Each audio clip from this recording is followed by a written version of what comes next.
Okay, so today I'm making a homemade banana pudding. I'm gonna start by going over the ingredients. I already have everything measured out and ready to go. So let's get started. First, we have 3/4 cups of sugar. That's what we have here in the bowl. Next, I have 1/4 cup of flour, and this is just regular all-purpose flour. In here with the flour is 1/4 teaspoon of salt. So those are the only dry ingredients that you need. Next is our liquid ingredients, and we have 3 cups of whole milk here ready to go. And also, because this is a pudding, we need our eggs.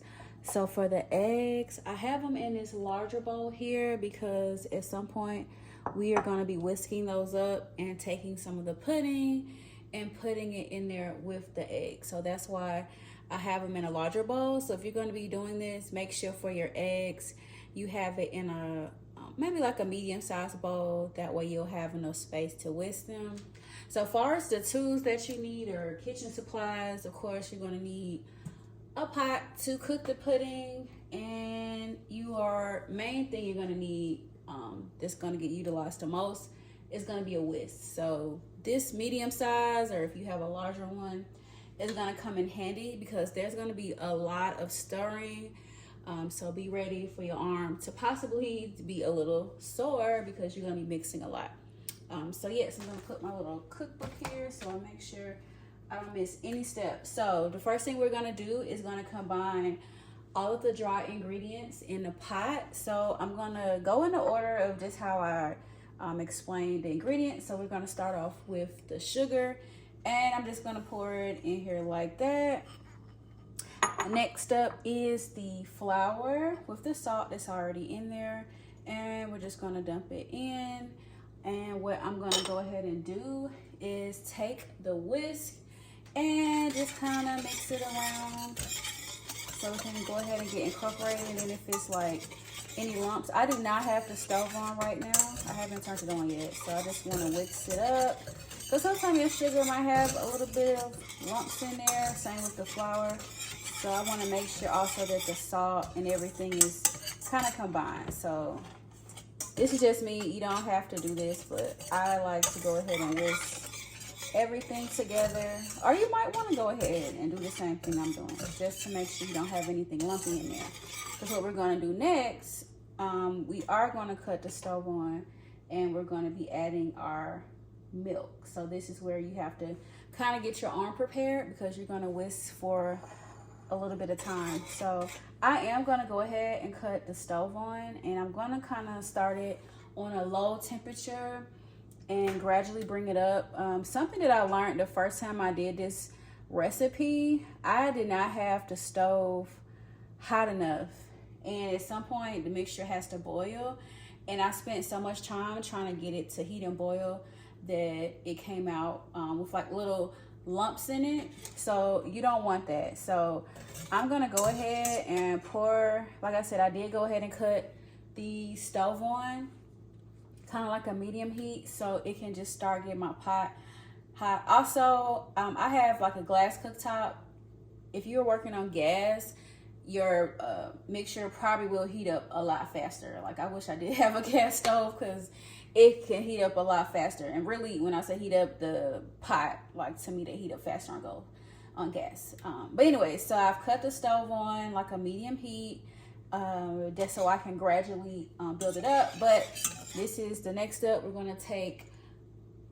gonna take the milk here, and I'm just gonna go ahead and pour it in and just start whisking away.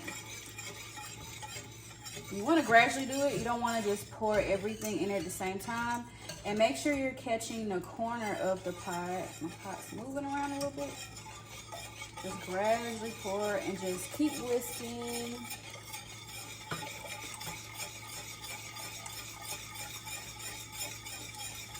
Whisking.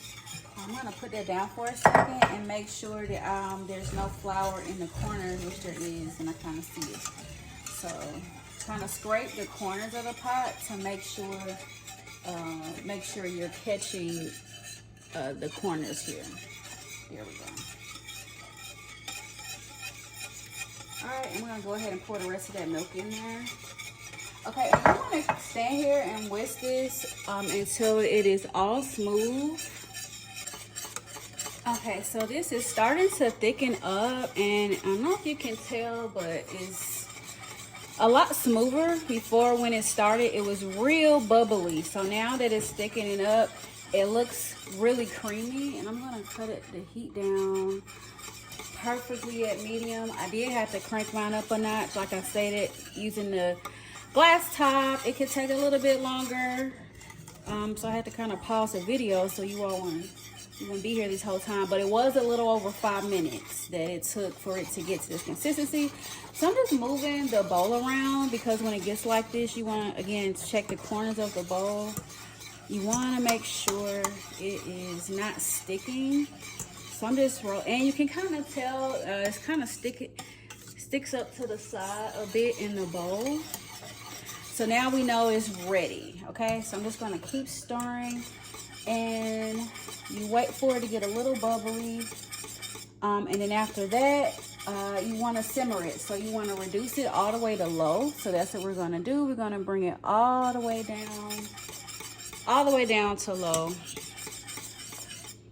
And it is definitely thick. See how it's kind of sticking to our whisk here. So we brought the heat all the way down, and you want to cook this for 2 minutes. I'm going to set a timer here. Go ahead and start it for 2 minutes, and we're going to cook it for 2 minutes. And after we cook it for 2 minutes, we're going to remove it from the heat. And so in this 2 minutes time of it cooking, I am going to go ahead, which for me it might be more like a minute, because as I stated, it took mine a little bit longer to heat up.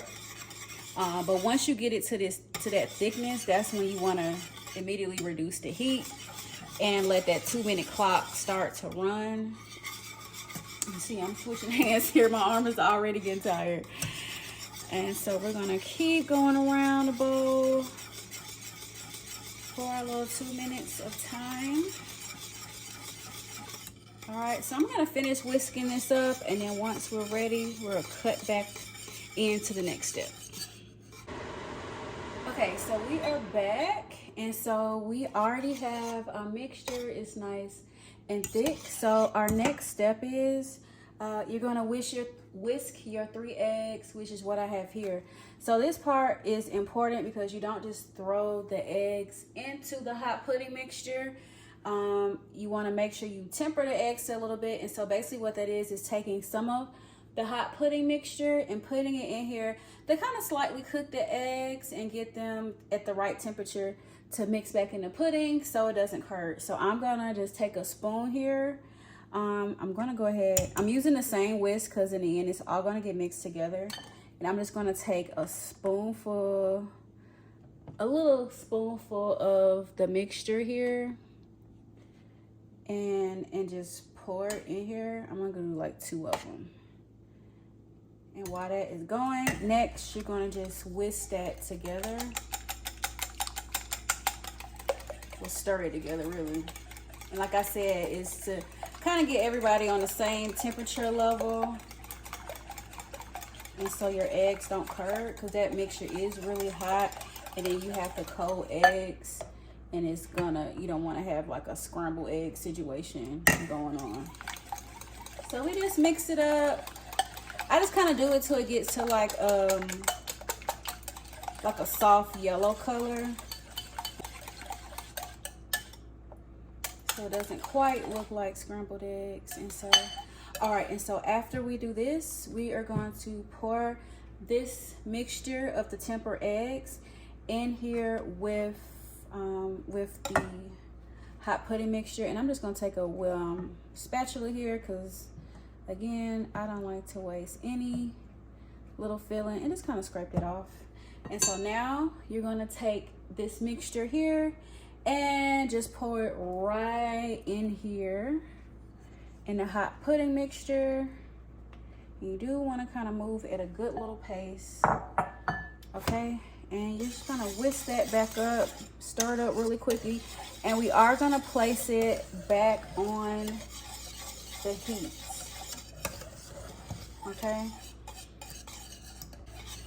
Okay, so you return the mixture back to the heat after you add in your eggs. Put it on a medium heat, and you want to keep stirring it consistently, and you have to keep stirring it until it reaches a gentle boil, and that's going to take about 2 minutes. So again, I'm going to set my 2-minute timer, and that's because of my stove. I crank mine up a little above medium heat just because I know it takes mine it's a little bit different to reach that boil. So again, you have to keep stirring it. You do not want little lumps in here. So we're gonna work through this for this 2 minutes, stir it up, and then after we stir this, like I said, after 2 minutes, that final step is gonna be to add in our vanilla. Okay, so we are at the end of our stirring, and our mixture here is at a little boil. You might be able to see some of the little bubbles here popping up. So I have already cut the heat down, and like I said, this last step here is going to be just adding the vanilla. So we're going to do that number there, and the vanilla, it is 2 teaspoons of vanilla, and I'm going to pull it a little bit off of the heat. It's boiling a little bit too much. So 2 teaspoons of vanilla. That's 1 and 2. And so now you just remove it from the heat, and you're gonna let it cool down for about 15 minutes. All right, so we're back with assembling the banana pudding. So I already made the homemade portion of the pudding that refrigerated overnight. I also did a box filling. So I do kind of half homemade pudding and the other half is box. So you can either get the Jello brand, or in this case I got the Kroger brand, but it is the banana cream flavor. And I kind of alternate between the two when I layer the banana pudding. But right now what we're about to do is going to prepare like the top layer. So this is what I like to top mine off with, is like a Cool Whip kind of whip topping.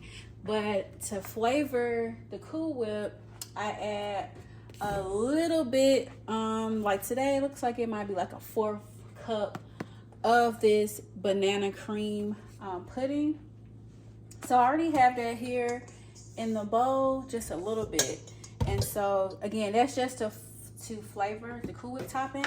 And I'm just going to add a little bit of milk just to kind of mix the pudding up. So let's say it's probably going to be maybe like, it's just to cover the bottom of the bowl. So it's probably like about 3 tablespoons in there. And I am using my electric mixer. So we're just going to blend it up right quick just to dissolve the Jello. Not necessarily trying to make a full batch of it, but it's just to dissolve it before I add the frozen whip topping. Well, it's kind of dissolved, so I let that whip topping sit in the refrigerator for a bit so it can soften up. So there you see, I just blended that up. And also I don't want the whip topping to be too yellow. I want it to be a little bit lighter. Throw the whole thing in there, which is what I'm gonna do. Just drop the entire container. And mine is still a little frozen. But again, this is what I'm going to use to cover the top of it. Just take your little hand mixer here, and we're just blending it till it gets soft enough where you'll be able to kind of pour it, and then make sure, well, not pour it, but it'll be easier to spread on the top of the banana pudding. And also you want to make sure you incorporate that small pudding mixture you just kind of made first, so it won't be like a white, it'll be kind of like a soft yellow once that pudding gets mixed in. I have kind of 3 puddings here. So I have, here is the homemade pudding, here is the banana cream pudding, and then this one is the Cool Whip, whip topping mixed with a little bit of the banana cream. So what I'm doing now, because this was in the refrigerator overnight, these two were, so it did get kind of solid. So to make it a little bit easier as I'm assembling it, just gonna take the same hand mixer and I'm just kind of going in to loosen it up, just to blend it up, soften it up a bit. And it does kind of just also help to make sure there weren't any lumps in it. So this one is all kind of smoothed out and ready to go. And I did the same with this one here, the banana cream. Just took the hand mixer to mix it around. Just kind of not covering the entire bottom, but just taking a couple. It's about 6 cookies at the bottom. Like that. And then I'm going to take some of vanilla wafers and do the same thing, fill in the little empty spaces to kind of cover up the bottom of the pan. Just filling in the blank spaces. So I cut up 4 bananas, and you can kind of just determine how thick you want yours to be. Some of mine are different sizes, so they're kind of thin and some are kind of fat. So I'm just going to take it and kind of lay them on top of the cookie. But you don't have to just, hey, layer. This is really up to you. You can kind of freestyle it, whatever makes you comfortable for layering your bananas. You go right ahead. So I'm just going to lay a couple more, and then we're going to start the process. So I'm going to do a first layer with the homemade banana pudding mixture here. I'm just going to kind of scoop it out and just drop it in the pan. And I think what I'm going to end up doing, I'll use a spatula to try to smooth it out. But banana cream, and again, we're just going to kind of plop it on top. You don't want it too much because you got to remember, you got to keep going. So I'm just going to spread it. You can just spread it a little bit with the spatula. All right, so we are nearing the end. So this is my last layer of the homemade pudding mixture. So I'm just kind of scraping it out, and I'm going to cover this last little layer before we put the final Cool Whip topping. So I went through 1 full box of cookies, and I have opened the second box. So this is where we are. So we're just gonna kind of take this final little spread and make sure it gets down in the corners. And again, this is gonna have all night to kind of settle down. All right, now I'm gonna add a few more cookies because I do have a lot of cookies left. And I always think you can never put too many cookies on a banana pudding. So I won't put this entire bag, but I'm going to add some more to top it off. So now we're going to take our Cool Whip mixture, which I'm not even sure. I might not even need to use all of it, but we're going to see. So I'm just going to go and just kind of pour it on top. Some more. Let's add that in. And then what we'll do is take some more of the shortbread butter cookies. I'm gonna break those up a bit. And that's how we're gonna cover the top. And this pan is full to capacity. Like, I really didn't need to add anything else. And once it gets in the refrigerator, of course, it'll set again. Okay, so now we're gonna take the rest of our little cookies here, and I'm just gonna kind of break them up. As I grab one, I'm gonna just kind of break it and drop it. All right, and I'm gonna take my shortbread cookies, and these are big, so I just break them in half and sit it down in there, lay it in there. It's gonna be good to go. And this is full, okay? So this is the end of our banana pudding. As you can see, it's a little bit overflowing, but there it is. So feel free if you want to top yours off with the cookies. Only reason I don't do the bananas because they turn brown, so I'd rather that just be on the inside. But yes, here we go. I hope you guys liked it. To me, it's pretty simple. I would say the hardest part was actually making the homemade pudding. That one took the most work, but yes, let me know if you all try the recipe, or if you have some recommendations, what you do for yours, or what you think I should do differently next time. I'm always open to feedback. I appreciate you all. Thanks for watching.